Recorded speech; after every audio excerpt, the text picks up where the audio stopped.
Kenapa sih Pak hidup harus adil seperti itu? Orang adil itu lebih bahagia. Meskipun hidupnya berat. Sampean jujur misalnya. Itu kan benar sudah dipimpin oleh akal. Tidak boleh bohong karena bohong itu jelek.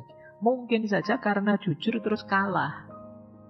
Karena jujur terus hidupmu jadi susah. Tapi kata Plato, sebenarnya kamu lebih bahagia. Kenapa? Ya bahagia itu urusan batin. Dan batin yang harmonis itulah adil. Dan di situ orang menemukan kebahagiaan. Hidup itu nanti kalian akan ketemu macam-macam pilihan. Pilihlah yang benar dan baik.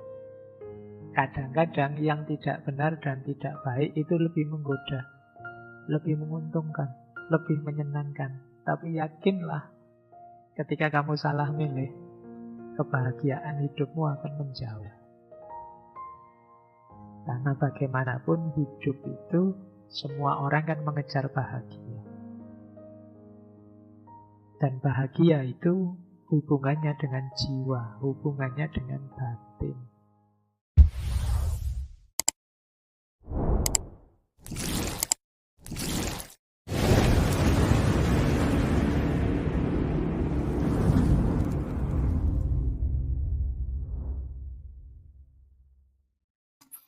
Assalamualaikum warahmatullahi wabarakatuh. Bismillah.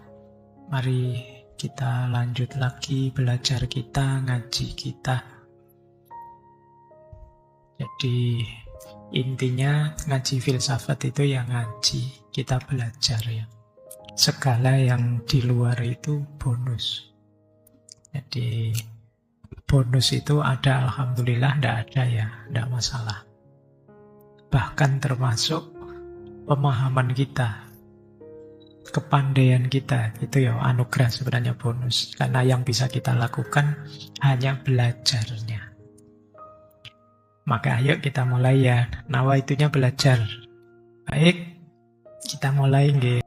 Malam hari ini mungkin berdekatan melanjutkan tema gimana sih kita bisa melahirkan orang sekualitas raja filosof itu. Untuk itu tentu saja diperlukan pendidikan jiwa. Diingat-ingat kata-kata jiwa ya. Nanti teori malam hari ini untuk jiwa. Jadi tidak usah protes. Pak, kok tidak ada fisika, biologi, dan lain sebagainya. Ini fokusnya ke jiwa. Kenapa begitu? Karena bagi Plato, jiwa itu lebih utama daripada tubuh jasad. Jadi, tubuh itu sesuatu yang kita miliki. Tapi kalau jiwa, kata Plato, itulah sebenarnya kita. Ya, jadi tubuh itu sesuatu yang kita miliki. Kalau ada sebenarnya saya itu siapa, itu profil sejati kita, itu sisi batin, sisi dalam yang namanya jiwa. Menarik, dulu kita pernah bahas beberapa sufi itu yang pandangannya kan sama. Dulu kita belajar misalnya Maulana Jalaluddin Rumi yang menegaskan bahwa kalau manusia itu kalian lihat hanya dari luarnya saja, ya kalian hanya melihat tanah. Tapi kalau kalian masuk ke dalam, di dalamnya ada banyak taman yang indah. Itu kenapa menurut Plato kuncinya di jiwa. Termasuk banyak problem-problem kita hari ini, apakah individual, sosial, bahkan kenegaraan, itu berawal dari jiwa yang tidak beres. Oke, yo ilustrasinya saya tulis begitu. Misalnya, meskipun kita sakit, meskipun mungkin rambut kita rontok, kita gondrong apa gundul dan lain sebagainya, aku ya tetap aku yang ini. Tapi begitu akal kita rusak, moral kita rusak, nurani kita mati, itu orang akan menyebut kamu berubah. Kamu tidak seperti dulu. Ketika orang ngomong kayak gini kan itu jiwanya yang berubah, kan bukan fisiknya. Kamu dulu ceria, sekarang kok murung.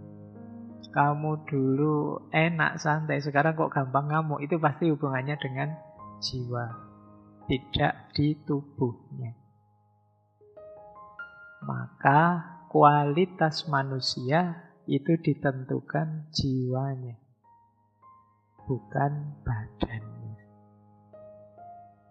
Itu seperti lagu Indonesia Raya itu ya, bangunlah jiwanya, bangunlah badannya. Jiwa lebih penting. Lanjut ya, dalam pandangannya Plato juga, tubuh itu biasanya ingin enak, ingin dilayani. Sementara jiwa itu dia yang diinginkan adalah kebenaran. Jadi kalian ingin hidup senang, enak, atau hidup dalam kebaikan dan kebenaran. Kebaikan dan kebenaran itu keinginannya jiwa, tapi kesenangan dan kenikmatan itu biasanya keinginannya tubuh. Oke, baik. Kita tunggu ya, biar sampai nyaman suaranya. Terus, jadi orang yang keinginan-keinginannya berhenti di kesenangan. Dulu kan waktu saya menjelaskan kebahagiaan itu kan ada orang itu mengejar senang, ada orang itu mengejar menang, ada orang itu mengejar tenang. Di mana orang yang sekedar mengejar senang, ini orang yang target hidupnya rendah. Kenapa? Ya tadi, kalau pakai teori ini, sifatnya biasanya senang itu ketubuhan. Coba dicek kalian ya, lebih sering bertanya yang mana? Misalnya ada yang tanya gini, enak enggak di sana? Nyaman enggak? Untung enggak saya? Kalau kalian sering menanyakan ini, kemungkinan orientasimu masih senang. Ketubuhan. Ngaji yuk mas. Senang enggak di sana? Enak enggak di sana? Saya dapat apa di sana? Itu biasanya ngejar kesenangan-kesenangan. Tapi kalau itu orientasinya jiwa, yang ditanyakan misalnya benar enggak? Baik enggak? Pantas enggak? Adil enggak? Etis enggak? Nah, itu urusan kejiwaan. Kata Plato, kalau hidup itu berhenti di ketubuhan, kita ini jadi makhluk yang hanya bergantung pada insting, sama seperti yang bukan manusia. Hewan itu kan andalannya insting. Kalau dia merasa enak, dia akan ke sana. Kalau merasa tidak nyaman, dia akan pergi. Jadi belajar tentang jiwa itu lebih utama. Terus, yang ketiga alasannya Plato ini sama seperti Imam Ghazali. Tubuh itu gampang keliru. Sementara jiwa, antara lain di situ ada akal, lebih bisa menangkap kebenaran yang hakiki. Matahari itu kelihatan kecil, tapi kan sebenarnya besarnya luar biasa. Kita tahu besarnya luar biasa kan tidak bisa hanya mata. Kita perlu akal. Jadi itulah kenapa bagi Plato mendidik jiwa jauh lebih utama daripada ngurusi tubuh. Keutamaan-keutamaannya manusia ada pada jiwanya. Maka malam hari ini kita belajar mendidik jiwa. Lanjut. Gambar ini mungkin familiar bagi yang rajin mengikuti ngaji filsafat. Dulu pernah saya tampilkan juga waktu membahas cinta menurut Plato. Jadi jiwa kita itu punya 3 unsur.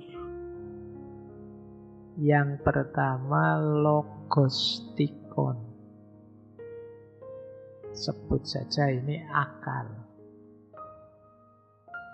Yang kedua, timoides. Atau kalau dulu pakai istilah tumos. Yang ketiga, epitimedikon atau epitumia. Timoides itu emosi.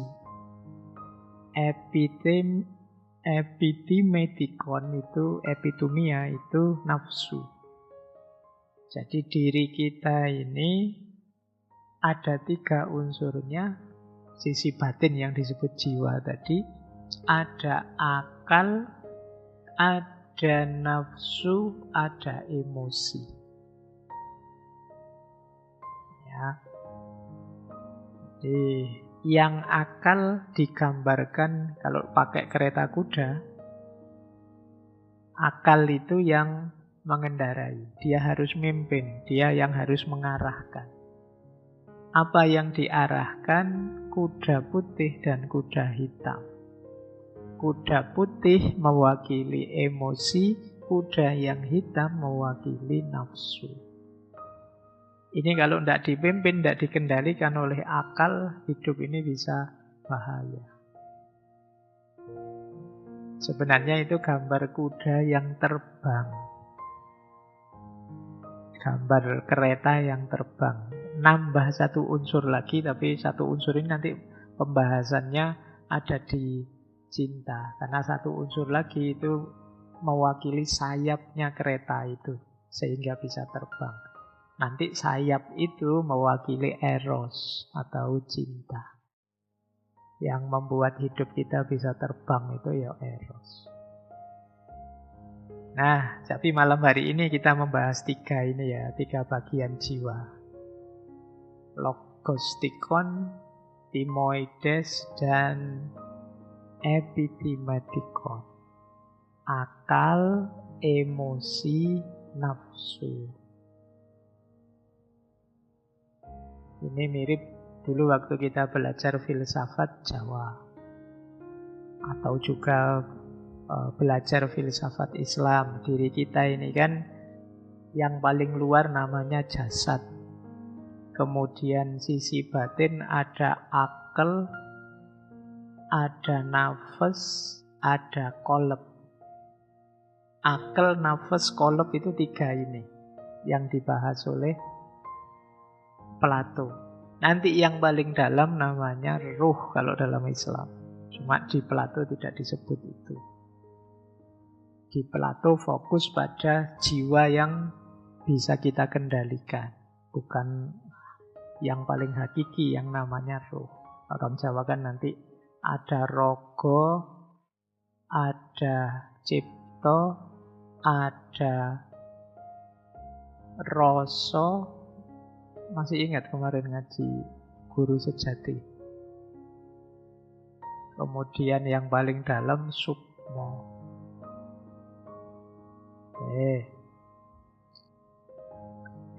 Kembali ke sini. Itu kapan-kapan dilanjutkan yang tentang bagian jiwa dalam filsafat Jawa. Jadi kalau logostikon itu ya akal.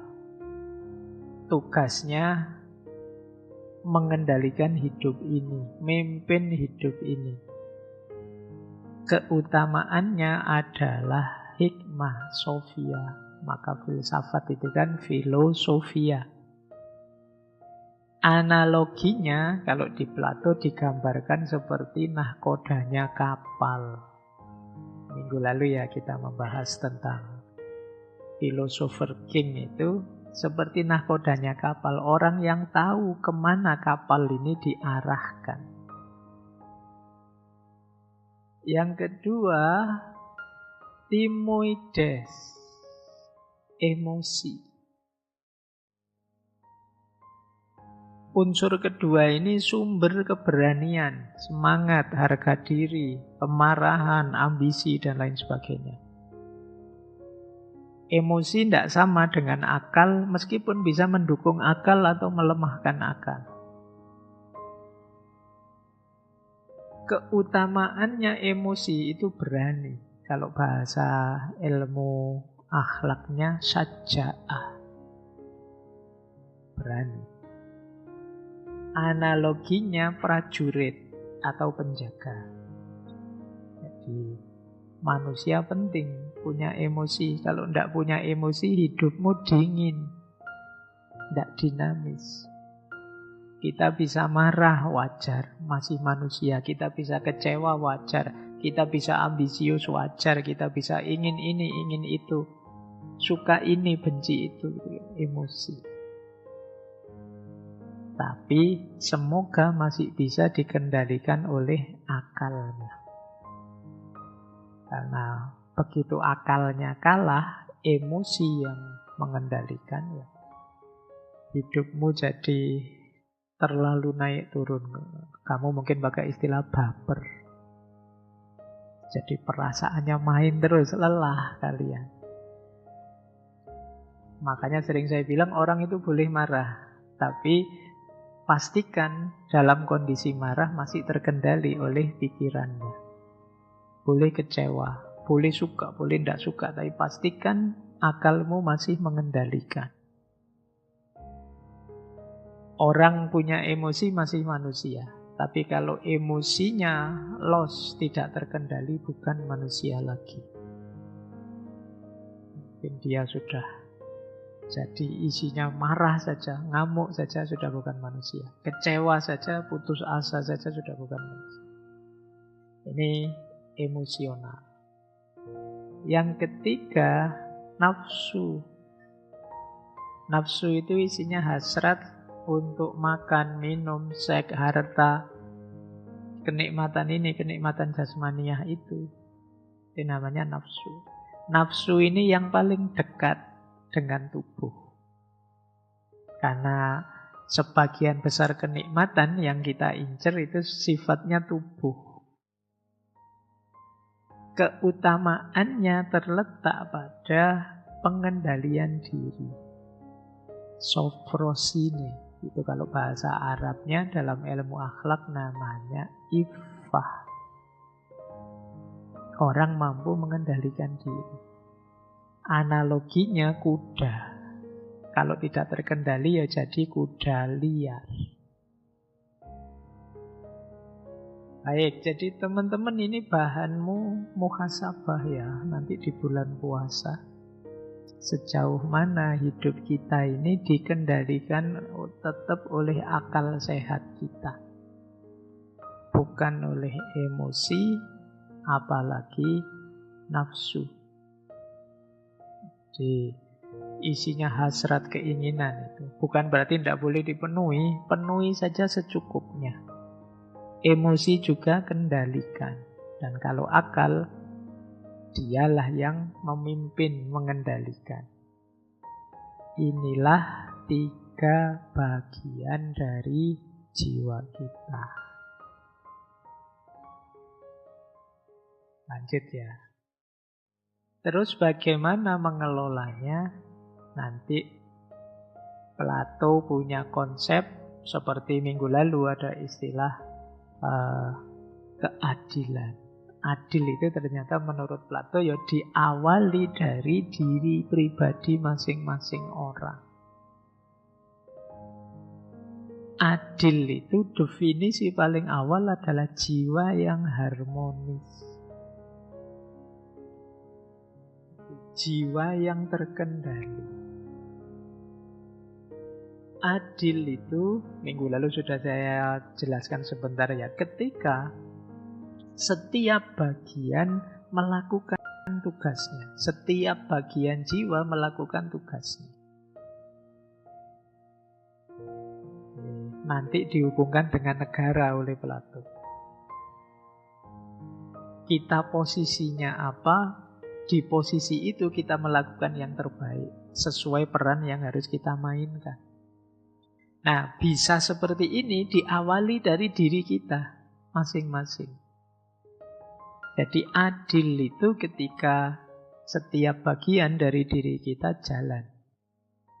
Seperti tadi, akal memimpin, emosi mendukung, nafsu terkendali. Nah, ini adil sudah. Kalau terbolak-balik kacau. Nafsu yang mimpin hasilnya rakus, korupsi, hedon. Kenapa sih Pak di Indonesia ini kok masih banyak koruptor misalnya? Itu kemungkinan tidak beres sejak level individu. Di level individu seseorang yang memimpin nafsunya. Akhirnya apa? Ya di level sosial kacau, rusak. Dia tidak bisa memainkan perannya. Jadi adil itu jiwa kita mainnya pas. Kalau nafsu yang mimpin rakus, emosi yang mimpin, wah isinya ngamuk, fanatik, benci, tidak suka ini, tidak suka itu, melakukan sesuatu dasarnya sentimen dan lain sebagainya. Nah ini berarti yang mimpin emosi, tidak objektif, ingin menangnya sendiri, egois, ini yang mimpin emosi. Kalau bisa yang mimpin akal. Akal yang harusnya mimpin tapi kok kalah, jadi akal kok malah tunduk, ya akal nanti melayani emosi, melayani nafsu. Maka sering kalian temui orang pinter tapi licik, orang pinter tapi curang, orang pinter tapi menyebalkan. Itu nafsu yang akal yang harusnya mimpin tidak mimpin. Ini yang dimaksud oleh Plato, terjadi ketidakadilan, perannya ketukar-tukar dalam dirimu. Harusnya akal yang nomor satu mimpin, malah dia dikendalikan oleh emosi, oleh nafsu. Dikendalikan oleh kebencian, maka akal kita pakai sebagai jalan untuk nyari jeleknya orang saja yang kita benci. Atau dikendalikan oleh emosi fanatisme, akal kita pakai untuk mencari pembenaran terhadap yang kita fanatiki. Atau akal takluk oleh nafsu. Ya sudah, akal mencari cara untuk memenuhi kerakusan kita, hedon kita, semangat korupsi kita. Kalau kata Imam Ghazali, dulu kan akal itu pasukan yang paling kuat. Akal itu panglima perang, istilahnya Imam Ghazali. Panglima perang itu dia kita minta jadi apa saja, luar biasa dia. Maka banyak orang kan salah dia sebenarnya, tapi terus bisa ngambil justifikasi, akal disuruh nyari alasan bahwa saya itu tidak salah, saya tetap benar kok. Sebenarnya ini kebencian, tapi terus dibungkus dengan argumen oleh akal. Kebencian itu rasanya rasional saja. Kalau tidak begini, ya dunia ini tidak adil, Pak. Kalau seperti itu alasanmu sebenarnya dasarnya kebencian. Atau fanatisme. Nanti kamu bungkus dengan argumen. Biasanya begitu, Pak. Dan lain sebagainya lah. Ini akal yang membungkus nafsu, membungkus emosi. Padahal harusnya yang mimpin itu akal. Itulah kenapa kemarin masyarakat yang mimpin juga harusnya yang menomorsatukan akal. Dan itu ketemunya di para filosof. Itulah kenapa filosofer king yang harus mimpin. Ini yang ada di pikirannya Plato ya. Saya setuju apa enggak ya boleh. Kemarin kan juga yang kritik banyak. Kenapa sih Pak hidup harus adil seperti itu? Karena, ini baru agak idealismenya Plato. Orang adil itu lebih bahagia.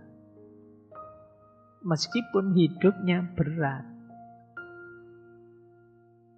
Sampean jujur misalnya, itu kan benar sudah dipimpin oleh akal. Tidak boleh bohong karena bohong itu jelek. Mungkin saja karena jujur terus kalah. Karena jujur terus hidupmu jadi susah. Tapi kata Plato, sebenarnya kamu lebih bahagia. Kenapa? Ya bahagia itu urusan batin. Dan batin yang harmonis itulah adil. Dan di situ orang menemukan kebahagiaan. Jadi kalian misalnya jadi mahasiswa ujian, curang.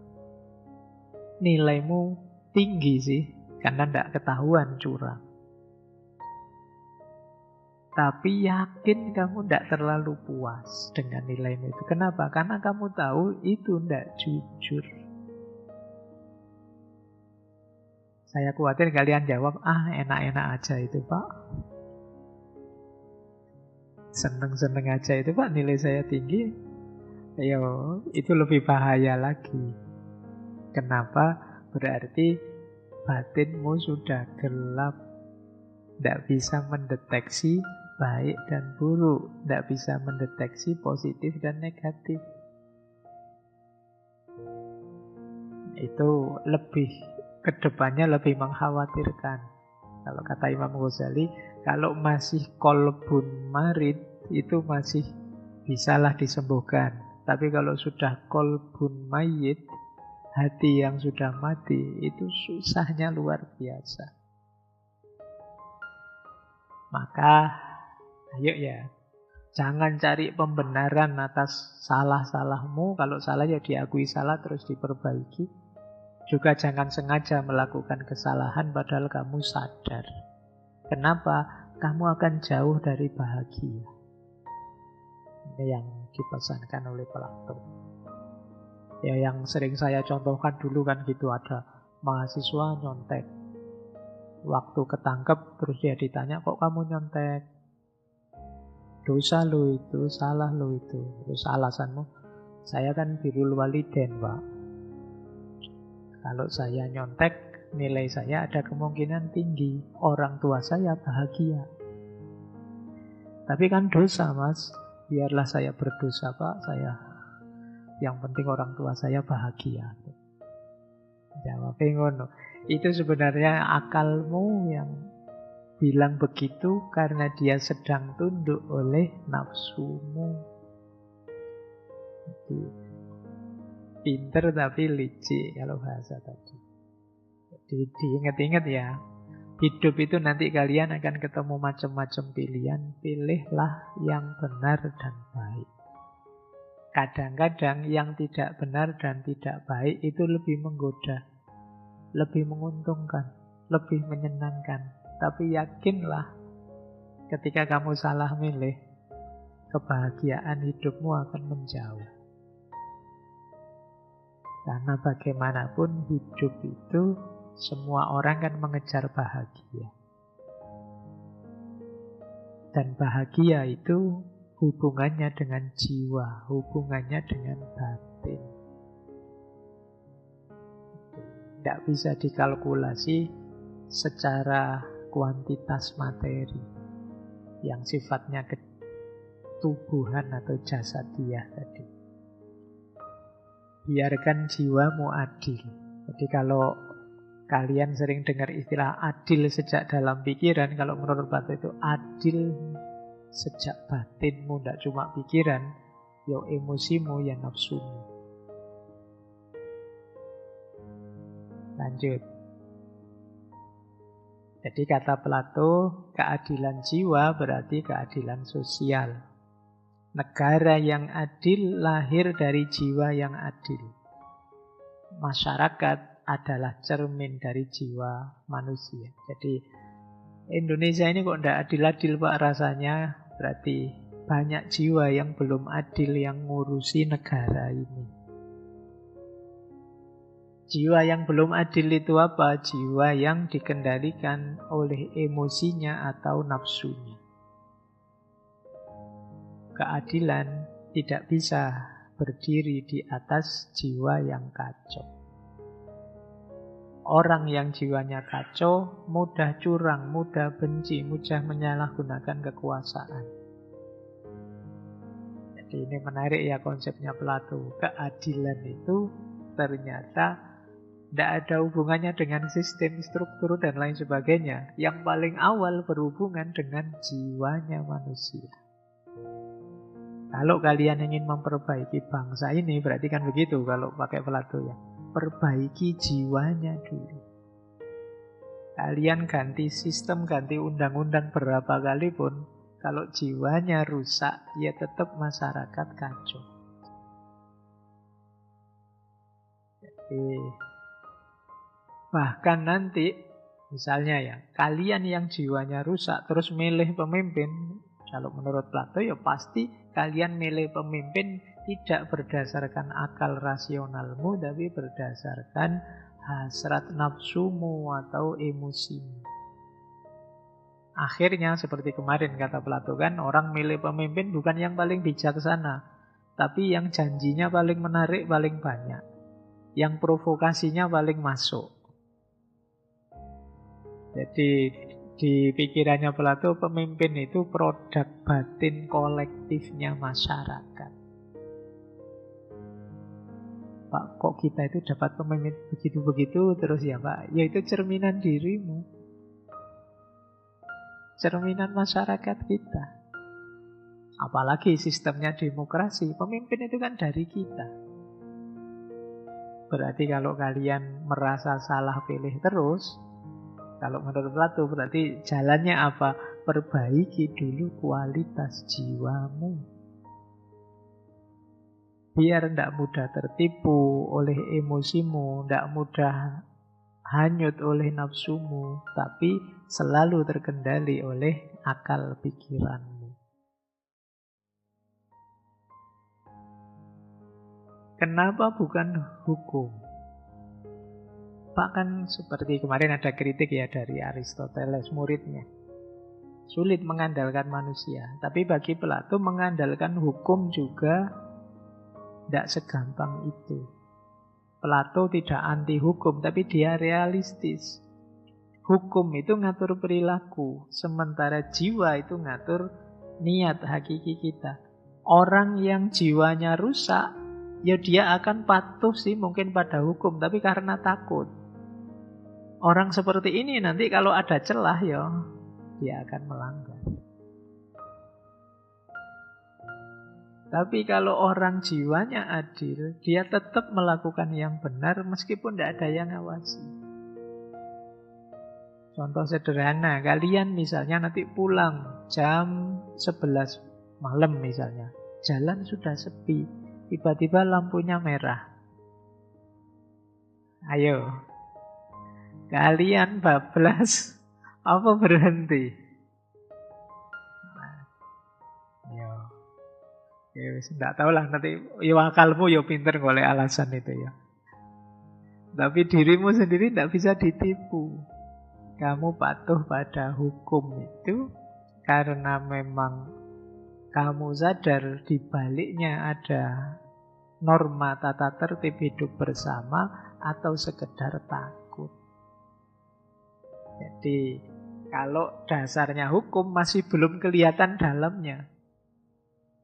Karena kadang-kadang ada orang itu kelihatan patuh sekali, tapi begitu tidak ada yang ngawasi ya dia kurang ajarnya kelihatan. Ini maka ya sih hukum bisa bermain, tapi tetap kuncinya di orangnya. Jadi kata Plato, korupsi itu pertama-tama bukan masalah sistem, tapi ya masalah orang.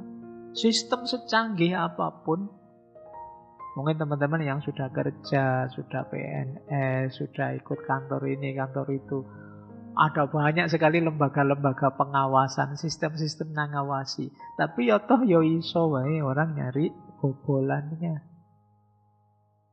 Jadi kalau hanya mengandalkan aturan sistem, tapi manusianya rusak, manusia itu iso wae nyari alasan. Bisa saja nyari celah, nyari peluang. Sebaik apapun sistem akan rusak kalau jiwanya rakus. Kalau manusianya tidak jujur, jiwanya tidak tertata. Maka solusi jangka panjang tidak hanya sistem, tidak hanya pengawasan, tapi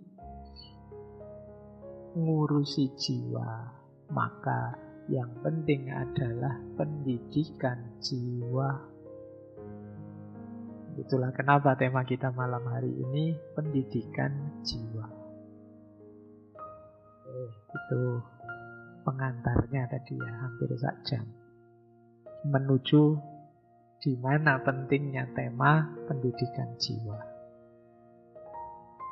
Yuk, kita mulai tentang pendidikan jiwa. Pendidikan jiwa, melanjutkan tadi ya, menurut Plato itu adalah akarnya keadilan. Logikanya seperti tadi. Negara itu adil kalau masyarakatnya jiwanya beres dan adil. Jiwanya beres dan adil kalau pendidikannya adil. Jadi memang nyawanya bangsa, negara, dan juga kita itu ada di pendidikan. Sayangnya kadang-kadang pendidikan kita itu fokus pada mencerdaskan otak tapi tidak menata jiwa. Fokus memberi input informasi, ngisi kepala kita tapi tidak menatanya. Menata jiwa itu seperti tadi loh. Ini akal yang harus mimpin. Emosi mendukung arah yang ditetapkan oleh akal. Nafsu dipenuhi secukupnya, jangan sampai mengganggu tujuan dari akal. Ini kayak gini kan nata jiwa. Dan pendidikan kita zamannya Plato ya, itu sering lupa dengan aspek ini. Makanya terus banyak orang pinter, tapi kan jenisnya banyak juga yang sofis. Kalau ngeyel luar biasa. Tapi peradaban dan masyarakat tetap kacau. Kita hari ini kalau sekedar opini itu tiap hari muncul banyak opini. Tapi kan hidup kita tidak jadi tambah baik. Berarti tadi pikiran-pikiran yang berhamburan, beribu-ribu, berjuta-juta, itu tidak ada manfaatnya. Kenapa begitu? Jiwanya belum tertata. Pendidikan sering memproduksi orang yang pintar tapi licik. Yang dikejar kemenangan dirinya terus, bukan kemaslahatan secara umum. Ada banyak orang yang terampil tapi egois, yang dipikir keuntungannya sendiri. Ini kegagalan pendidikan. Kata Plato, pendidikan yang ideal itu pendidikan yang membentuk karakter positif dan menumbuhkan jiwa yang cinta pada kebenaran dan keadilan. Semoga kalian tidak lelah mendengarkan diksi cinta, kebenaran, dan keadilan ini. Kalian masih tetap harus percaya.